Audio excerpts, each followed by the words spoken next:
everybody, and happy Wednesday. It has been a minute and a half, but it's really good to be back. In case you're wondering what is going on, back in 2020, when the world shut down, your host for today, your co-host for today, launched my first season of the Real Talk podcast, where I got to interview a whole bunch of dope human beings from around the world about their zones of genius and how they are choosing to step into that part of themselves whilst also fostering their mental health. Now, cut to 2025, and I thought I would reach out to my sister from another mister, Rawinia Judson, otherwise known as Ra, because she is the dopest with the mostest, and we are launching season 2. So what's up, Ra? Talk about me. Oh my gosh, I love the intro. It's the best. And I'm excited to be here co-hosting with you for season 2. I know that this is a topic that you and I speak about regularly, so I'm excited to be chatting with other superhumans. Amen. No, it's going to be really cool. As you know, I mean, so for those of you who don't know and who haven't been following either of us on the socials, Ra and I have been friends for 13 years now. We started online, which then turned into CrossFit, which then turned into just conversations and sisterhood. And now you're based in Canada, and I'm based here in Washington D.C. And we've both navigated some pretty complex scenarios personally, and that has helped us step into our own journeys through mental health and working and coaching others when it comes to their lives. Can you tell me a little bit more about what you do quickly, so that before we introduce our official first guest?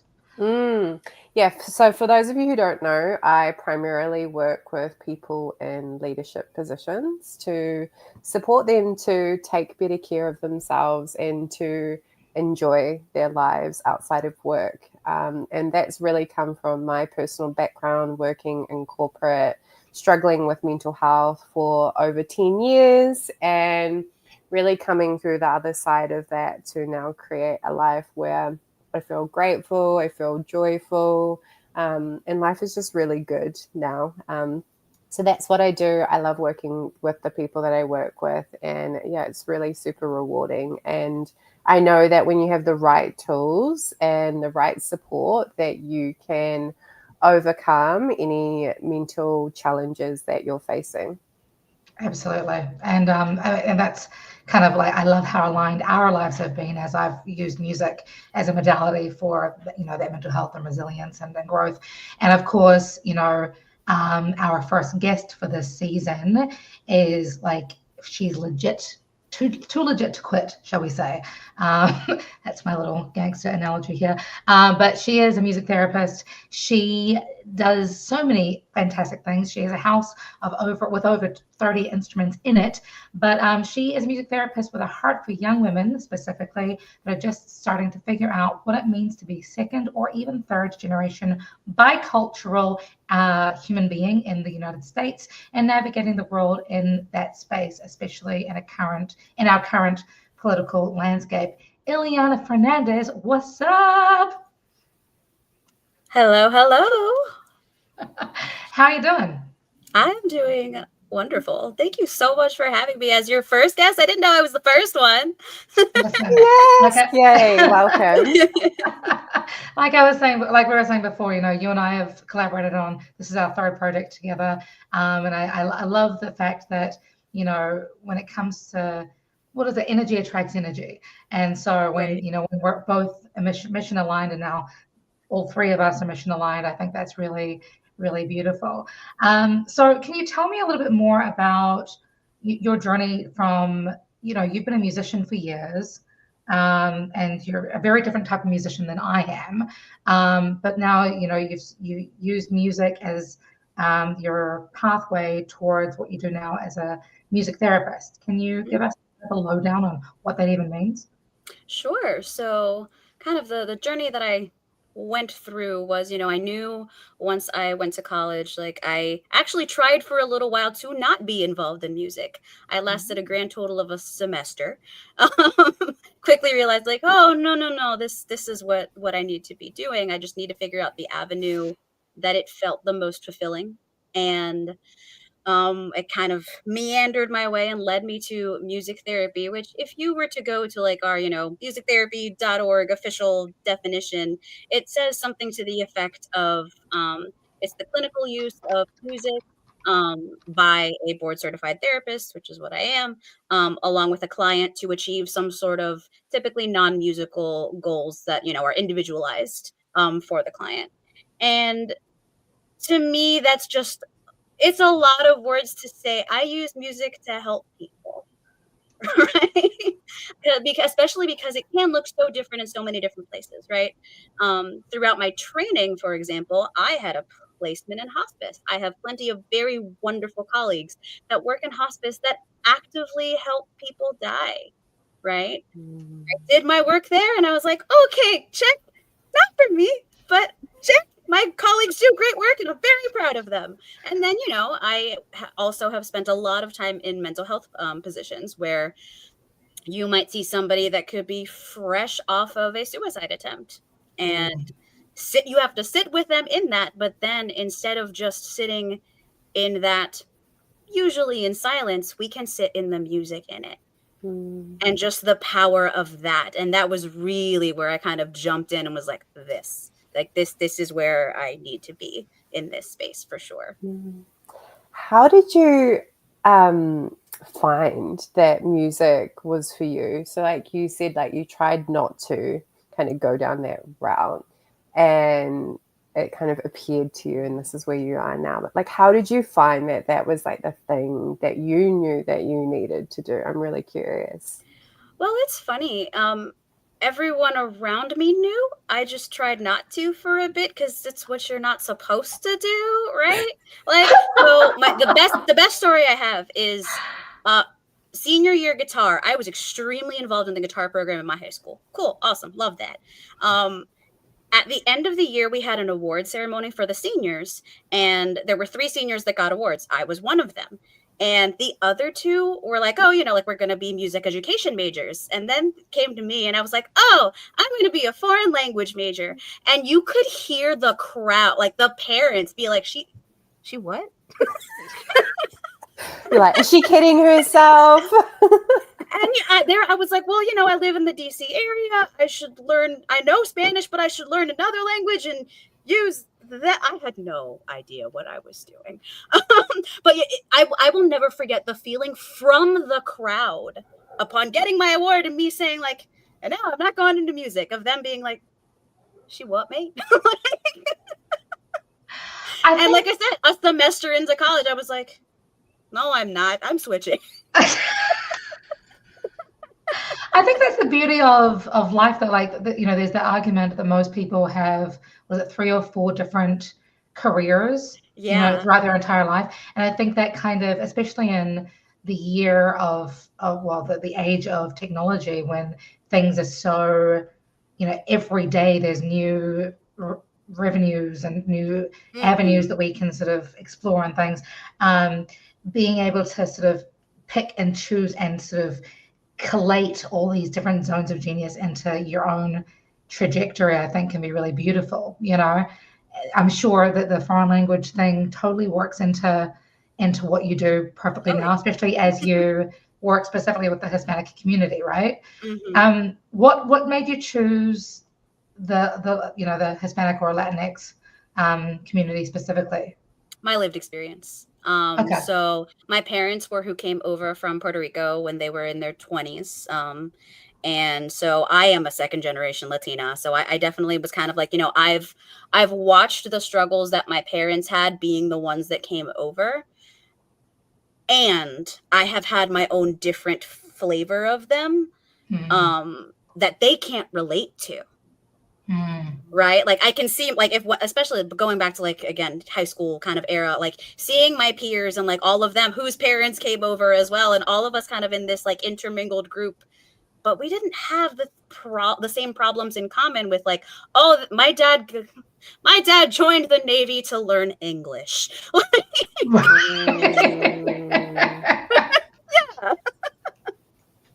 We didn't have that sort of works. it worked once he figured out he kept wearing the wrong outfit every morning and had to swab the deck that every morning he wore the wrong outfit. It worked eventually. Tough love. Right. Wow. And instead for us, it's very much of the like, well, we are in school all day, we are at work all day, we are in this life all day, to then go back home and have to have that code switch go on, whether it is, switching to Spanish all day long when we're at home, or even not. Like I have a younger brother, we are 10 years apart. He is not fluent in Spanish like I am. And of course there's always like the jokes about it, right? Like there's a whole internet meme about being like a no sabo kid, which is someone that didn't grow up learning Spanish for whatever reason. There's a lot of culturally messy reasons to have not had it imparted into your children. But that's kind of left a whole generation of us on very different levels from where our parents were, but even from where our peers can be. And that can be a really isolating experience. Yeah, that isolation, like I can relate in a completely different way being Māori, Indigenous to New Zealand, as well as being Pākehā, which is, for those of you who don't know, is like, English or white. And so that in itself has, a lot of, I don't want to say nuances, but that code switching between those different spaces is something I can personally relate to. So I'd really love to hear, like, through what you do and like music specifically, like what is that giving the people that you're working with? Like what kind of comes out of it? What do you see happen for those people who feel isolated, who feel perhaps a bit disconnected in some way? Like what do you see happen? I would say first and foremost, especially because like music is the medium, right? It provides a safe container. It just provides a space in which they can express that without a single word.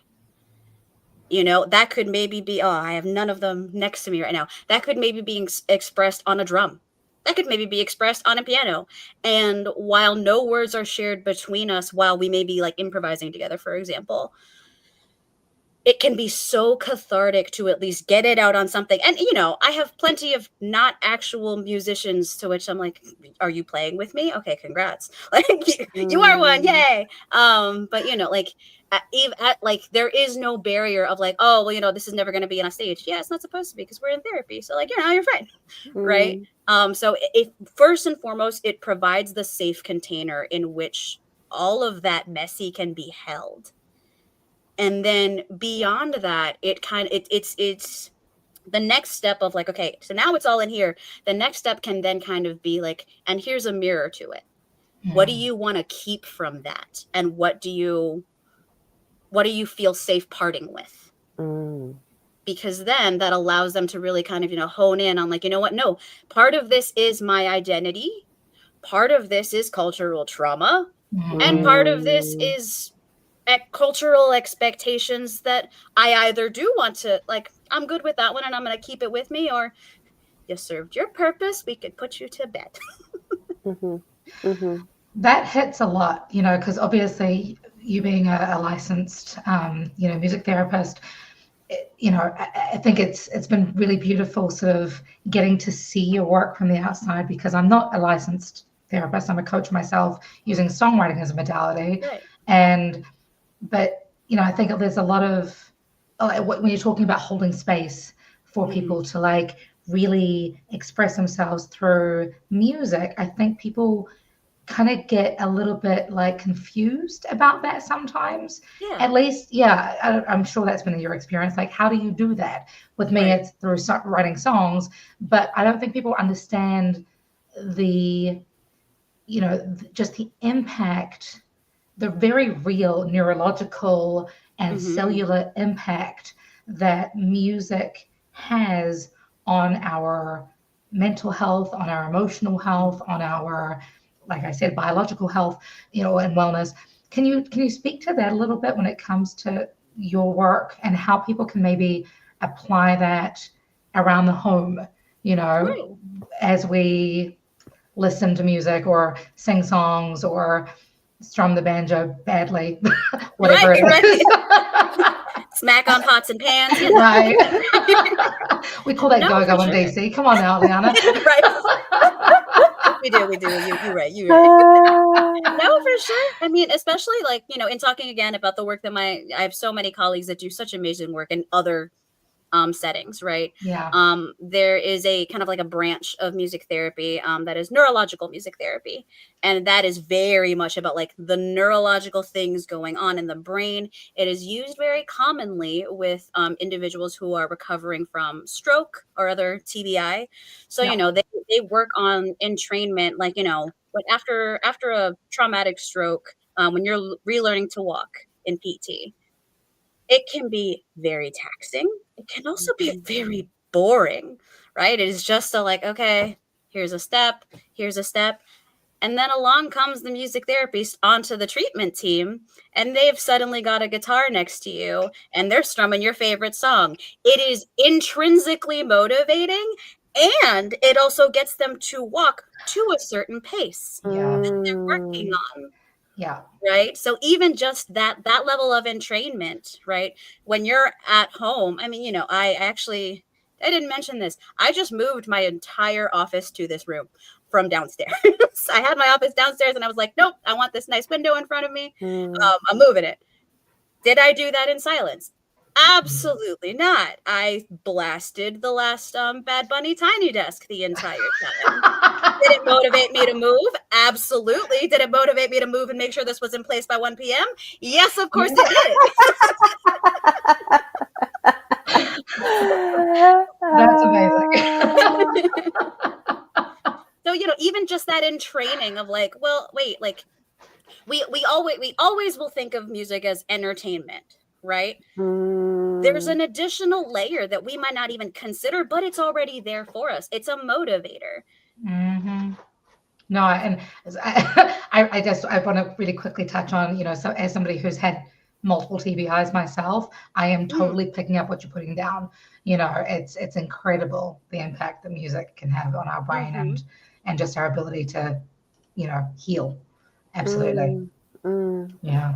Yeah. And even when you say a motivator, I'm like, it's like clicking a few things in my mind, coming from my fitness background and also being a CrossFit coach. Like when it comes to certain playlists that I might have chosen, like in my classes based on like the energy of what's going on in the room and what people need. And I'm like, of course, like it makes so much sense, everything that you're saying, and actually how can you utilize music in a way to support you to do what it is that you need to do, or to perhaps experience more joy or be able to process your emotions. So yeah, I'm like, it's like, it seems so obvious to me, but until you have that conversation, sometimes perhaps it's not so obvious to a lot of people. It can go even deeper. So I did my master's thesis with adolescents in a mental health facility, and I did it as group work. So it was fascinating. But, I had them take an assessment just right there in the group, in which there was actually 7 different strategies. And a lot of them were like, wait, people listen to music for that? And I was like, yeah, let's talk about it. Because, so we've said entertainment and like motivation, right? But other ones, like in that measure, were strong sensation. So there may be people that listen to music to be able to feel it in their bodies. And there are other people that are like, what kind of goosebumps are you having over there? What? But that it's for the visceral reaction even, versus doing it, to do some sort of mental work. If you're having a sad boy hours moment, you're like, you know what? Like, I just need to sit with this for that playlist, do the mental work, process it. And when the playlist is over, take the deep breath and able to move on afterwards. Whereas, without that, you might have gotten stuck in those feelings. There might have been a whole lot of else going on, things like that. But it can also just be discharge. So to get different feelings just out of you, right? I had one teen once ask me, as teens do, very bluntly, I listen to metal. Does that make me bad? Wow. First of all, baby, no. First of all, baby, no. Not at But all. let's Not at all. let's That's my unpack go-to. that. Hang on, right? And I realized, like, as the entire, because it was in a group setting, as the group talked about it, we all realized that is your corner. That's what you like. Okay, what do you do with that? Oh, I listen to it because like it gets all of this out of me, and then I'm good. We were like, then Yeah. what's bad about that, bud? Like, nah, Mm-hmm. you do the thing. Go listen to the metal, right? It's funny that you say that because I used to be really heavily into the heavy metal scene back Right. in New Zealand, right? And they are the kindest people. You will They get aggressive as are. heck and in the mosh pit and whatever. As soon as you're done, you're high-fiving and things. And so Right. back when I was doing CrossFit with Ra, that was my go-to. But I was laughing before when Ra was talking because we had a coach who his number one thing to turn to every time he lifted was Barry Manilow. Wow. I'm laughing because I was just like, I already knew what you were going to say. I still joke about it to this day because music, it just affects us differently, and I definitely, I have my whole tones playlist for when I'm, writing, because I'm, writing this new book, Mental Health Sounds Like This, and that's all I listen to when I'm writing. When it comes to, running, I'm currently pumping Kendrick, obviously. Yes. But and then when you're lifting weights, it's still metal for me, or Britney, depending on my mood. Hey. So do you have like any specific like if somebody comes to you and says, I need, this is the kind of music that I listen to, but I'm still staying sort of stuck in this space. How do you help somebody sort of change the narrative, or do you even help them change the narrative, or do you guide them towards like, acknowledging, oh, maybe listening to Glorilla isn't maybe doing the best for your, no harm against Glorilla, but Right. It really, I mean, it depends on them, right? If the listening to Gloria is helpful and like they're just trying to get over the hump of like, that's who I aspire to be like, but I'm back here unable to, then we get over the hump together, right? If it's a like, that's the bad bitch that I will never be and I'm a terrible so put her down for a little bit. Let's see where you're at, and then we can pick her up later, right? It really depends on like where are they at in there, right? Like in themselves and in what they listen to, right? I it's very rare that I would ever say like, okay, never listen to that again, right? There are situations in which that could be helpful, particularly in like extreme acute mental health settings. There are times, to minimize harm, a music therapist will say like, not this one at this time, or especially not this one in this group setting.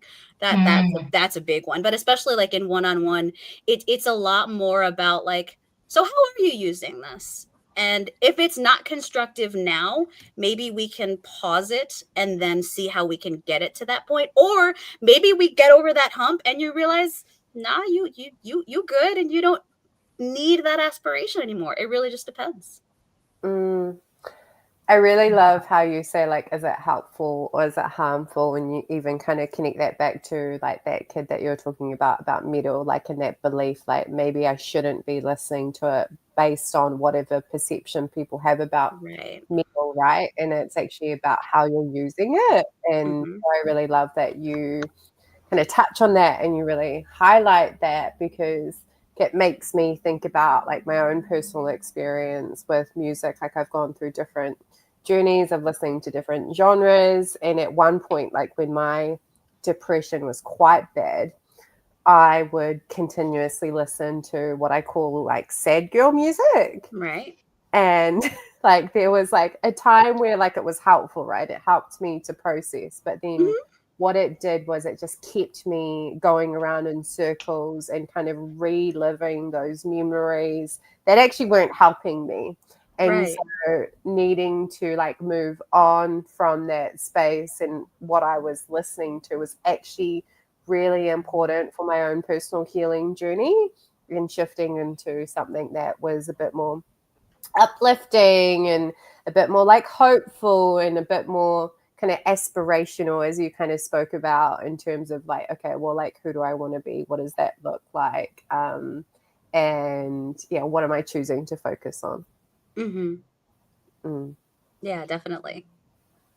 It's funny that you say that, Ra, because I was working with a group of I'm working with a group of middle schoolers at the moment, and one of the girls was telling me about how she listens to sad boy music quite a lot. Sad boy hours, man. It's right. And I was like, what the heck? And she then followed it up with, yeah, I sort of intermingle that with my divorced dad playlist, and I was like. I was like, okay, so this is some Gen Alpha sort of languaging. All right. She's like, no, it's a legitimate thing. But yeah, that we raised that same conversation of like, okay, so is that playlist helpful or harmful? Because I think it's really easy for us to, and I'd love your insight here, Iliana. It's really easy for us to kind of get caught up in the beat. Like we listen to a song like, oh, that's tight, I want to listen to it because I can dance to it or because I can whatever. Not necessarily recognizing that the lyrics, as much as we may not be paying attention to it, absolutely still have an effect on how we then process everything for the rest of the day, right? Do you have any thoughts on that kind of side of things?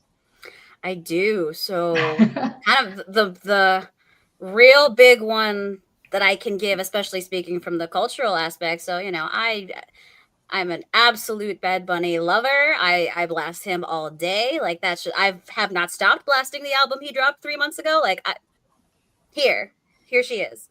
And I will, if I'm feeling some type of way, right? I, for myself, recognize like, okay, that's a reggaeton song. And I can still listen to it because all he's talking about is bumping and grinding versus, the one where he's in his feelings. I can't listen to that one right now. Right? A solid 15 years ago when reggaeton was dropping, we won't get into the math of the age.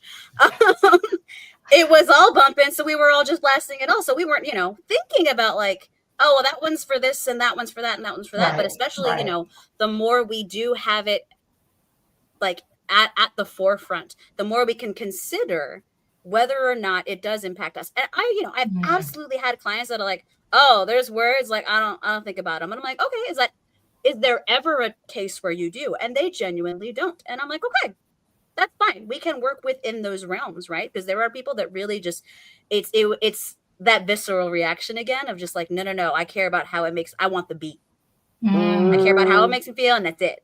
I'm like, okay, any instance of the like, you are my sunshine doesn't hit. Nope. Really? No instance of words are on your mind. That's fine. It could also be something so like entrenched, like backseated in there that it's like, okay, so that's not a thing we touch now. Maybe later in therapy that could be something that comes back around. That's about less like, let me pin that just in case, type thing. But for many more of us, I would say it is a like, okay, you may not think about the lyrics until you think about the lyrics. When was that aha moment for you? Because I looking back now and as I'm writing this book and sort of reflecting on the stuff I used to listen to when I was first diagnosed with depression at 12, and I was listening to everything from Marshall Mathers LP, not the most helpful. Not the most helpful. Linkin Park, also not the most love as Misunderstood well. album, also not the most helpful. Are you noticing it? Korn. There's like tiny themes here. Korn was also not the most helpful. Wow. And I'm realizing that now. It felt cathartic, but it wasn't actually doing the helpful thing, right? It wasn't until Enigma came across my playlist again, or even I don't know, the Spice Girls, what no doubt, the things that actually do elevate that dopamine in a positive way. What do you do when you have that aha moment? Ooh, it's definitely a like, okay, so we've had it. It is very much of a like, come into the awareness of what that feels like versus what it didn't.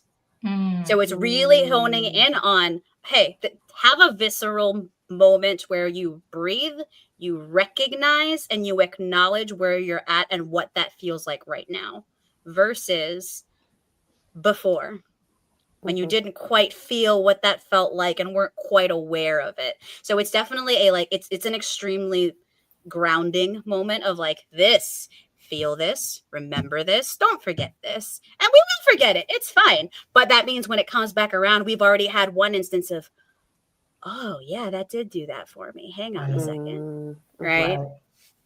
Right. So it's definitely a like, cling to this for just the hottest of seconds. Don't let this go, so that the next time you can recognize and be like, oh, I need more of this. How do I get more of this? And then it just becomes that process.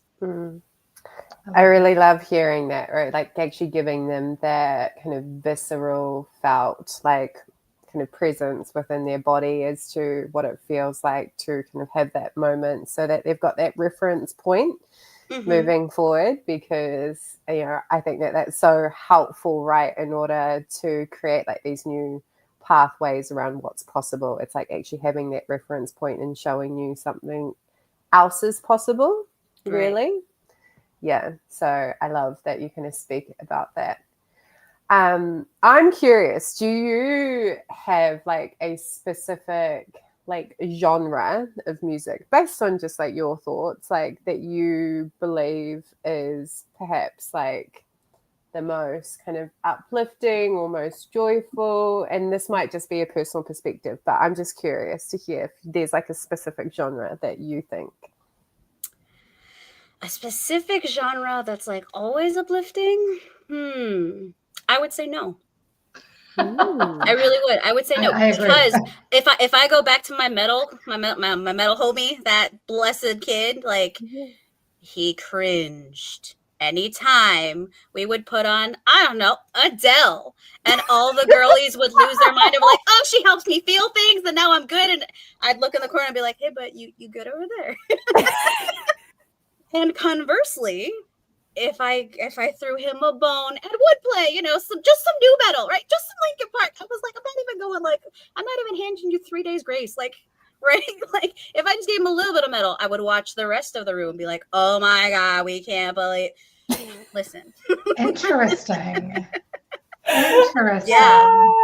And like, even if like things that you think of like that are more commonly such, right?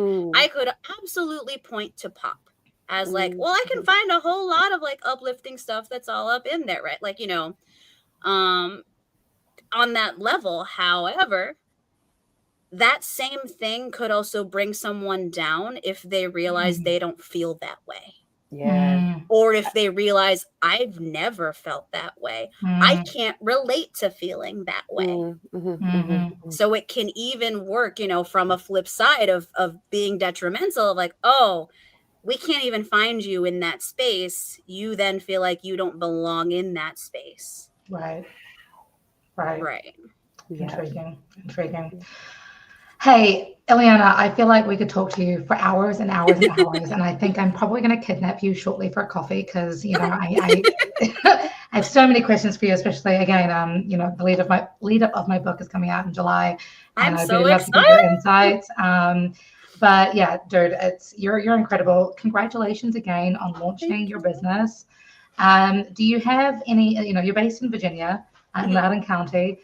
Do you work virtually with clients? Yes, actually exclusively virtually right now. So I can do all of Virginia, all of DC. I'm figuring out, Maryland has its own state license for music therapists. So I'm figuring out how to navigate that right now. All the things. Okay, cool. Well, we'll put all your contact details in the description of this video. But I truly appreciate your time, your insights, your smile, your energy. You are what mental health sounds like. So thank you again for being here. Ra, any final words, my love? I just want to say thank you. I really loved hearing your wisdom and your insights around everything it was that you shared. I think that there's something that so many people could take away from today. So thank you, and congrats as well on starting your business. I know how exciting this period is, and yeah, I can't wait to see more of the work that you do with the women and men and everyone that you work with. Right. So yeah, thank you so much. Thank you so much for having me. This has been an absolute pleasure. I can't believe I was the kickoff. So, take that bar for whatever you will, I guess. I don't know. Hey, thank you guys. And thank you to everybody who's been listening and watching the replay. Of course, again, all the details are in the description here. Until next time, friends, be kind, be safe, and we'll see you next time. Ka kite.